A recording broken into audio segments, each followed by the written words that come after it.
Bora continuar o passo a passo do artesanato em EVA, o plano da salvação. Hoje eu trouxe o coração branco e o preto. O coração branco representa um coração limpo e o coração preto representa o pecado. Lembrando que é uma sequência de 3 vídeos, este é o segundo vídeo. O molde vai estar disponível lá na descrição do primeiro vídeo. Vou estar deixando o link do primeiro vídeo aqui na descrição desse vídeo. É só você ir lá e baixar o molde.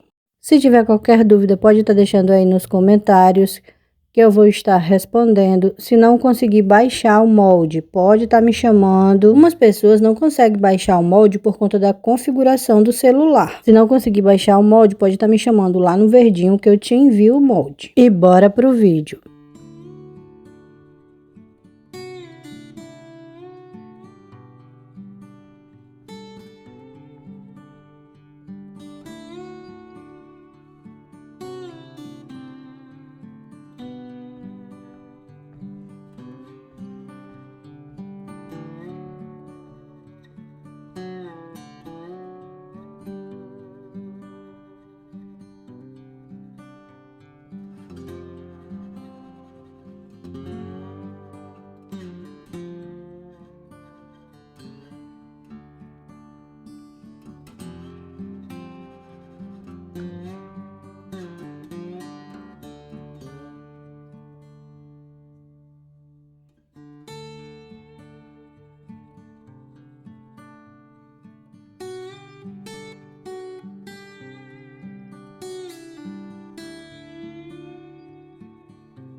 Quase acabando o passo a passo do artesanato em EVA, da última peça. Espero que tenham gostado. Se você não me segue, já me segue. Eu tô sempre por aqui postando vídeo, dando muitas dicas.